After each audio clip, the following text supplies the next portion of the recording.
Sot do të flasim për një temë që ka pushtuar media, të cilat, njësoj si vampiri që kërkon gjak, janë lëshuar kësaj teme duke na treguar fakte, të cilat vijnë po nga i pushtet që mbante në këmbë vetë monstrën Jeffrey Epstein. Në qoftë se media do të interesoheshin seriozisht për këtë temë, duhet të ishin marrë para 7 vjetësh me këtë temë, kur plasi skandali dhe Epstein u arrestua. Në atë kohë të diskutoja me të njohurit e mi për këtë temë, por reagimi që i buzëqeshje dhe pa humor i shëndetshëm, i cili konsistonte në atë që unë duhet të hiqja dorë nga këto tema për të ruajtur shëndetin mendor. Ritualin satanik në ishull po e shikonin si fantazi zhvilluar, sepse po të qje kështu, do ta jepnin mediat apo jo. Megjithatë, këto nuk kanë fare rëndësi për temën e sotme, sepse nuk kam ndërmend të merrem hollësisht me emra apo shoqëri të tëra, por do të merrem me sistemin që pjell mostra të tilla. Listat me emrat personave VIP të politikës, showbizit, shkencës, mediave, besoj se e dini tashmë. Kur isha adoleshent u rrita me filmat e Clint Eastwoodit dhe Charles Bronsonit, figura këto që i kisha pak a shumë si idhuj. Pak më vonë fillova të kem respekt edhe për artistin tjetër, Gene Hackman, bashkohës ky me Clint Eastwoodin, që të dy datë lindja 1930. Kur plasi skandalin 2018, i cili pasaj vazhdoi dhe gjatë pandemisë, pash një intervistë të Mel Gibsonit, ku deklaroi se çdo studio televizive hollywoodiane pikon gjak bebesh. Deklarat kjo që e mënjanoi komplek artistin nga studiot e mëdha televizive hollywoodiane. Çdo film që ka realizuar më vonë ka bërë me paratë e tij. Në atë kohë po diskutoja me një shok dhe i tha se shqyqyr që nuk ka dalë emri artistëve të mi të vjetër, që i kisha pikë të dobët. Vjet u dha lajmi se u gjet në vilën e tij në Santa Fe, në New Mexico, në 18 shkurt i vdekur artisti, gruaja e tij dhe një nga qend. Bëhet fjalë për Gene Hackman. Dhe duke qenë se kam vite që merrem me botën e fshet, e kuptova që në fillim se kishte diçka që nuk shkonte me lajmin. Ditë më vonë, FBI deklaron në NZ se në bodrumet e vilës kishte zbuluar një tunel të fshet, në fund të cilit gjetën një altar ku ishin kryer rituale satanike. U gjetën plot 694 skelet të fëmijësh dhe historinë po e mbyll këtu. Edhe vetë FBI e mbylli çështjen. Kush duken rreth 100.000 fëmijë në vit në Amerikë, sipas dosjeve FBI-s, pa lënë gjurmë. Pak më vonë lexova një artikull ku Clint Eastwood, si një artist në ngritje, kishte marrë pjesë në darkën me VIP në Bohemians Grove, në Kaliforni, atje ku elita i fshihet syve të publikut dhe nderon statuin e bufit 12 metra të lartë. Kjo është një zonë prej rreth 11 hektarëve, e cila ruhet nga policia kur mblidhen figurat të ndryshme dhe pikërisht këtu realizohet gjuetia e njerëzve, të cilëve kundrejt parasi lejohet të vrapojnë që t'i shmangën gjuetarëve të ndryshëm, të pasur, të cilët kanë hobi të vrasin njerëz të ndryshëm. Megjithatë, kjo nuk e vërteton se Clinti ka marrë pjesë në të tilla rituale. Dhe le të vazhdojmë me temën tonë. Ne si ras njerëzore kemi 3 karakteristika që përcaktojnë ekzistencën tonë. E para është ajo ndjenjë që na shtyn të reagojmë në situata ndryshme. E dyta është karakteristika shpirtërore, ajo që kërkon të drejtën dhe përparimin moral. Dhe e treta është ajo për cilën heshtet, por që lëviz gjithë botën, apo ajo që quhet karakteristika kafshërore materiale, karakteristika e dominimit të burimeve territoreve, bankave dhe fuqisë së pastër. Është pikërisht kjo karakteristikë kafshërore tek e cila gjendet gjithë përgjigjet e temës së sotme. Jetojmë në një botë ku kemi një ndotje totale informative të përditshme, qëllimi së cilës është reagimi në përgjithësi, por jo mendimi apo gjykimi i ftohtë. Ndërkohë, pjesa shpirtërore pyet se si është e mundur të ndodhe gjithë kjo. Ata që drejtojnë lojën e dinë se ne jemi jashtëzakonisht të shpërqendruar për të gjykuar me gjaftësi. E vërteta nuk fshihet tek ajo që na tregojnë, por tek ajo që përpiqet të na bëjnë të padukshme nëpërmjet zhurmës së madhe. Si është e mundur që një person si Jeffrey Epstein krijoi një perandori të tërë duke shfrytzuar karakteristikën më të vjetër njerëzore, frika nga humbja e pasurisë materiale. Media ka kohë që mbytën me historinë e ishullit të famshëm tashmë, duke na ushqyer nevojën tonë për lajme shok, lajme që trondisin. Por sot nuk do të merrem me këtë temë, por me pjesën financiare të zotërisë në fjalë, i cili punoi për vite të tëra i pashqetësuar nga askush, megjithse nëse në të thjeshtë shkojmë në bankë, për të bërë ndonjë ndërgesë të vogël, na pyesi se ku I kemi gjetur parat. Si ka mundësi që një profesor pa diplom u bë ruajtës I thesarit të Wall Streetit, dhe si është e mundur që interesi material I elitës, që aq I madh, sa që gjitha I shtetë si Amerika duhet të transformohen në një vrim të zezë legale, dhe në fund fare, kush është ai apo ata që luanin fiet, kur dritat e skenës mbylleshin. Historia e vërtetë e Jeffrey Epstein nuk fillon tek ishulli, por tek klasat e një shkolle elit nga më të njohurat në botë e njohur si Dalton, në New York. Në vitin 1974, Epstein realizon mastrimin e parë të madh. Ndodhi një absurditet që kalon edhe budallëqjet që ndodhin në fshatin ton të vogël që quhet Shqipëri. Një person pa diplomë universiteti fiton vendin e profesorit matematikës e fizikës, duke I dhënë mësim nxënësve, fëmijë të personave më të pasur dhe më të pushtetshëm të New Yorkut. Vihet re menjëherë aftësia manipuluese e Jeffreyt, I cili bin drejtorin I shkollës, zotin Donald Barr në atë kohë, që është një gjeni I pasbuluar. Pjesën e manipulimit që edhe veshja e tij, si dhe orët e shtrenjta, duke treguar në praktik teorinë se veshja e bën njeriu, dhe se Jeffrey I takonte shtresës së lartë. Drejtori Donald Barr I takonte shtresës akademike dhe shpirtërore të strukturave të pushtetit, dhe Jeffrey duhet të ketë shfrytzuar pikërisht dëshirën e drejtorit për të jashtëzakonshme dhe mungesa e diplomës që thjesht një trill I një njeriu të shtresës lartë, inteligjent dhe që nuk merr me vogëlsira të tilla siç ishte diploma. Jeffrey e dinte se njerëz të kallëpit drejtorit verbohen nga shkëlqimi të tjerëve, kur vetë atyre ju mungon ky shkëlqim. Megjithatë, personalisht besoj se Jeffrey do t'i jetë dhënë një dorë nga ato struktura të caktuara për të krijuar mitin e tij të gjeniut. Mit I cili më vonë do t'i duhej për planin afatgjat. Për Jeffrey nuk kishte fare rëndësi mësimdhënia në Dalton, por I interesonte qasja e materiale tek prindrit e nxënësve dhe kjo shkollë elitare I shërbeu thjesht si poligon. Jeffrey e kuptoi se njerëzit e pasur janë më të prekshëm tek parat, dhe atyre ju nevojitej një njeri që të ishte I gatshëm të shkonte aty ku ligji bëhej një zonë gri. 2 vjet më pas u dëbua nga shkolla si rezultat një veprimtarie të dyshim, por tashmë kishte në dorë një listë telefonash që vlente miliarda.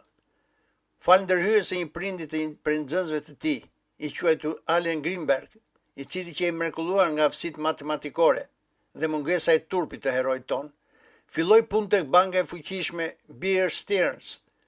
Jeffrey I shkarkuar nga shkolla dhe pa diplom, fillon punë si bankier investues. Fitoria e parë e Jeffreyt si manipulues. Që pikërisht fusha e tij, një person që nuk kishte frikë që të anashkalonte ligjet, ndërkohë që gjej I varfër, I zgjuar dhe me një dëshirë të madhe për të bërë I pasur, politik kjo që ndidhej nga vetë banka e quajtur PSD.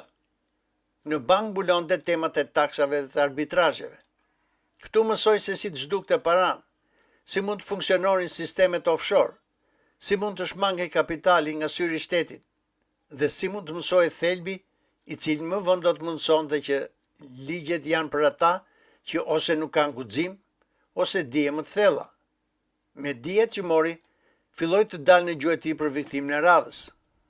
Në 1980-ën njohu Leslie Wexnerin, njeriu pas mbretërisë së Victoria's Secret.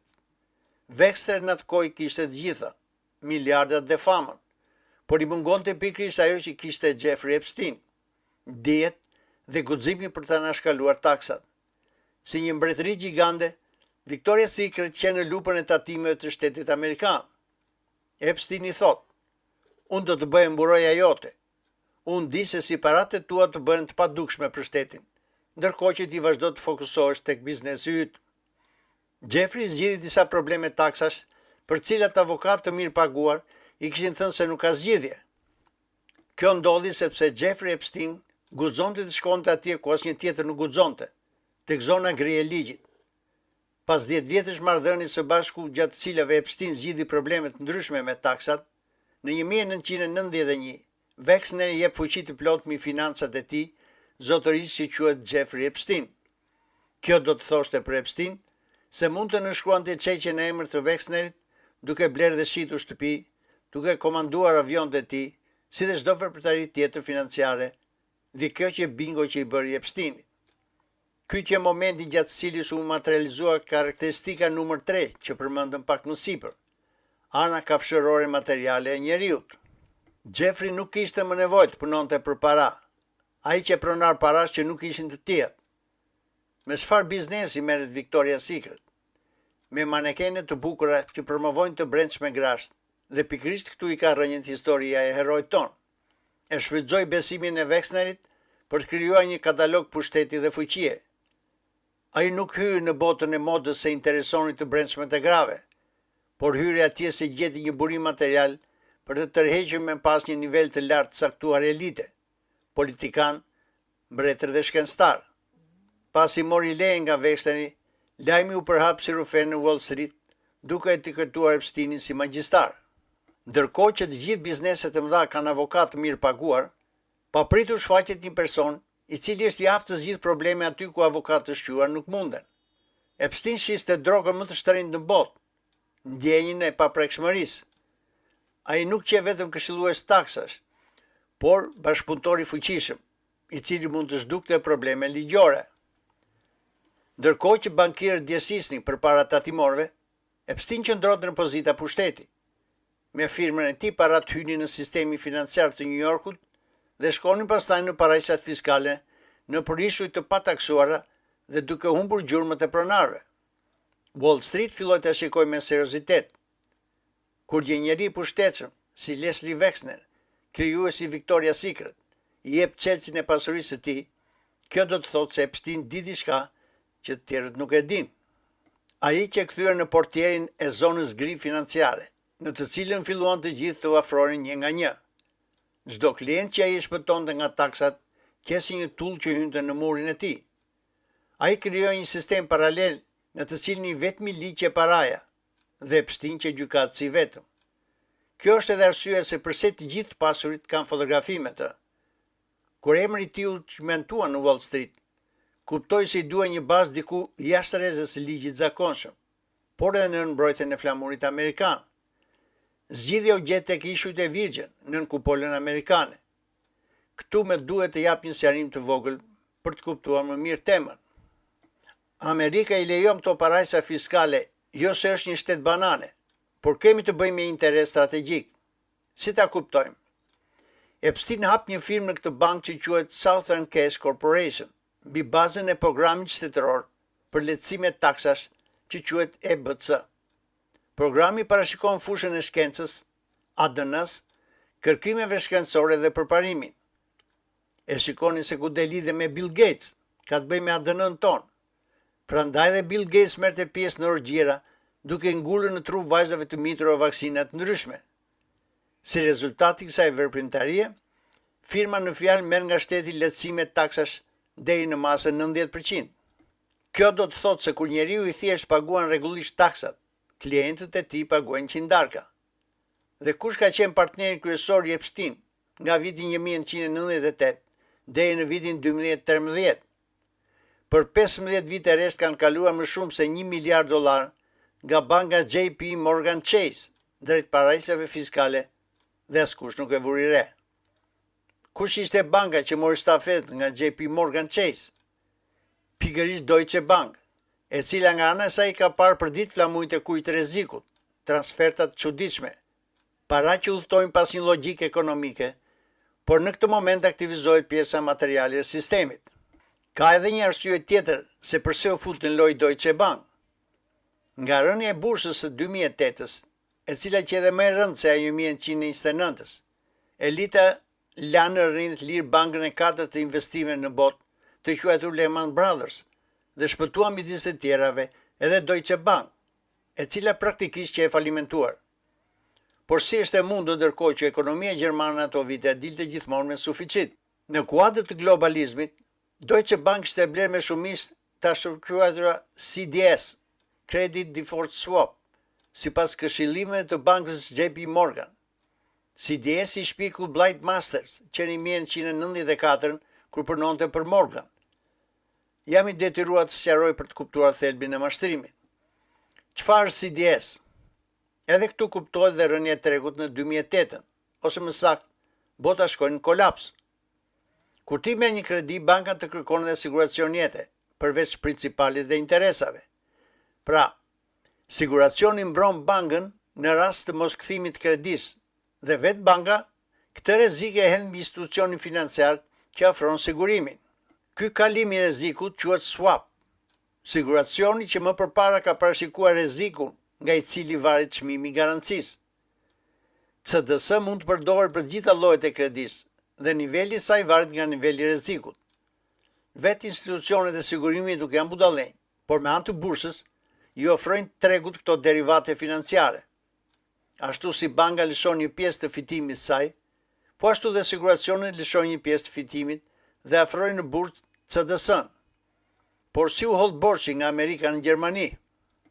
Është pikërisht Deutsche Bank e mbushur me këto derivate financiare, me anë të cilave mori rrezik nga Amerika. Në rastin kur banka nuk mund të arkëtojë debitorët, do t'i drejtojë sigurimit, dhe kjo e fundit, këtë pako ja ka shitur Deutsche Bankës, e cila garanton që në momentin kur ka bler derivatet, është e detyruar t'i pagojë ato. E kuptoni manipulimin. Punëtori gjerman do të paguajë atë që nuk paguan debitori amerikan, sepse i gjithë rreziku nëpërmjet CDS-s kaloi në Gjermani.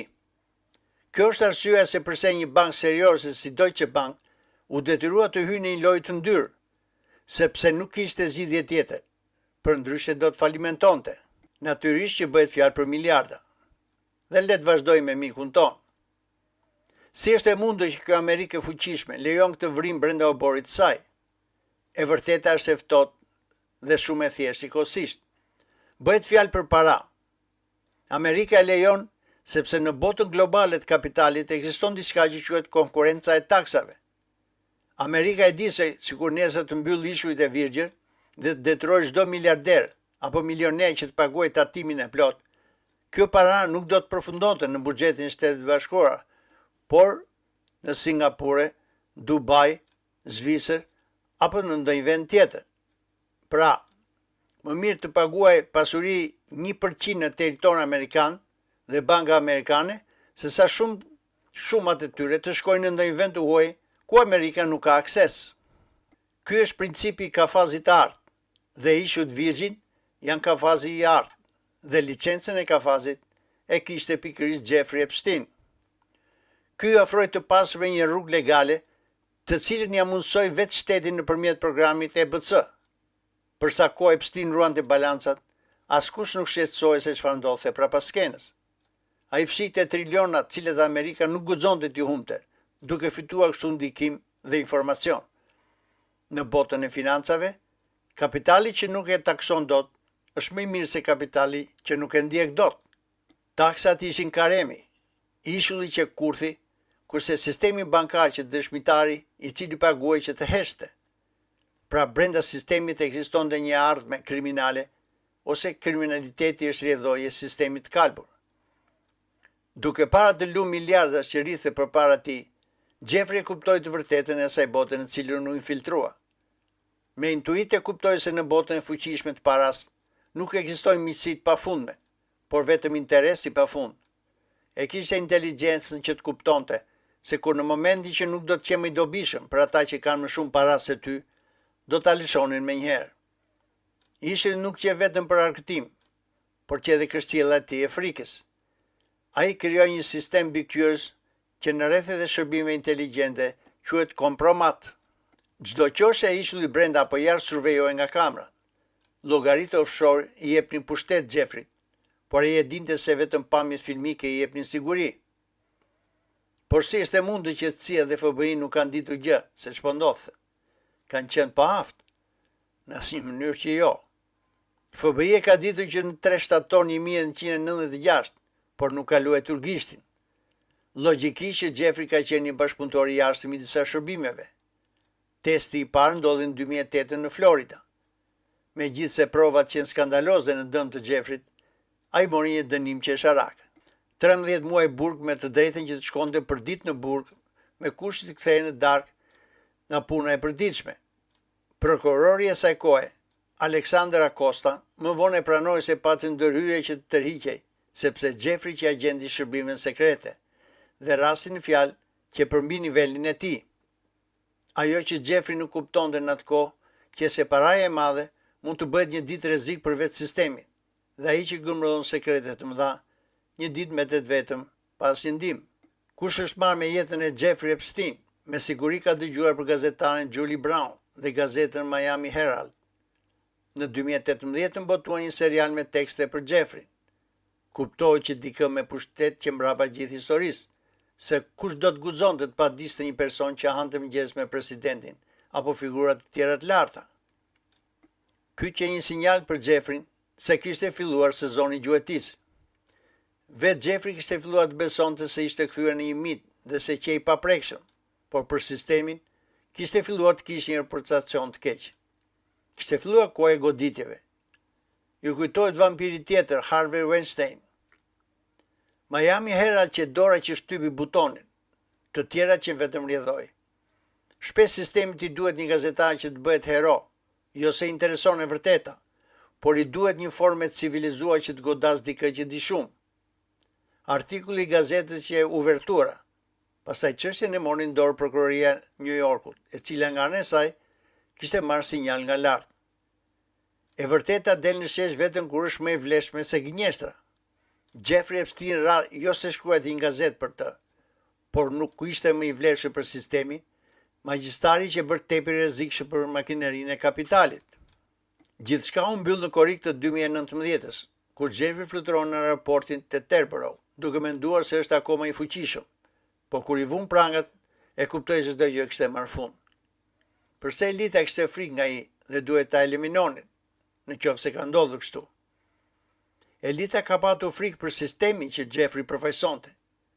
Njerëzit në majtë piramidës nuk i kanë frikë ligjet si ne, por ata frikësohen nga efekti domino. Dhe vimnat natë gushtin në Metropolitan. Rastësitë janë tepër të çuditshme. Sipas FBI-t, të dy kamerat mbi qelin e tij nuk punonin dhe filmimet në përgjithësi nuk gjendeshin. Të dy rojet që kishin bërë që të kalonin çdo 30 minuta para qelis, i zuri gjumi dhe më vonë i ndruan prap deponimet. Shoku i dhomës u hoq një ditë më parë, megjithëse që në survejim se mos vriste veten. Sistemi vendosi se më mirë që të lindte një njollë të zezë në burg, sesa ta lindte Jeffrey në gjyq që të hapte gojën. Me këtë akt, ata siguruan heshtjen. Duke e mbyllur pjesën e parë, duhet të theksoj dhe diçka tjetër, fatkeqësinë njerëzore. Tmerri që kanë kaluar adoleshentët, meshkuj dhe femra në atë ishull, është thjesht e papërshkrueshme. Elita e di se dhuna dhe keqtrajtimi i fëmijëve do të krijojë shumë shok dhe tërbim tek ne, saqë do të verbohemi që të shohim tablon e plot. Viktimat nuk qenë vetëm mjet i shfryerjes së instinkteve kafshërore të Jeffreyt me shok, por në një kuadër më të gjerë, shërbejnë si një ekran emocional për fatkeq. Ndërkohë që mediat merren me hollësit dhe ana jonë shpirtërore kërkon gjykim të drejtë, thelbi i mallkimit mbetet i paprekur, dhe ky thelb është sistemi financiar. Elita na detyrojnë që të merrem me mostrat njerëzore duke drejtuar gishtin tek ata, ndërkohë që sistemi që i lejoi ata që të bëjnë këto punë të ndyra vazhdon të funksionojë pa prekur. Cinizmi i tyre nuk ka kufi. Shfrytëzojnë pjesën më të errët të gabimit njerëzor, që të fshehin pjesën më të errët të sistemit financiar. Nuk duhet të lirojmë që të na mbys tërbimi. Jeffrey Epstein nuk qenë një hallkë e gabuar e sistemit, por shërbeu si për të lidhur nevojat kafshërore për dominim dhe nevojat materiale për një pasuri të pakufizuar. Ai doli nga skena apo jo nuk ka rëndësi, por mekanizmi vazhdon akoma të funksionojë. Zonat offshore ekzistojnë dhe bankat vazhdojnë të mos shikojnë milionat që lëvizin pa kuptim. Në një botë ku paraja luan rolin kryesor, e vërteta nuk ndodhet tek lotët e viktimave, por tek heshtja e atyre që ata loti shfrytëzojnë që të mbulojnë bilancet e tyre. Kjo që pjesa e parë dhe deri tek e dyta hapni syt dhe mos u bëni delet pushtetit. Mirupafshim.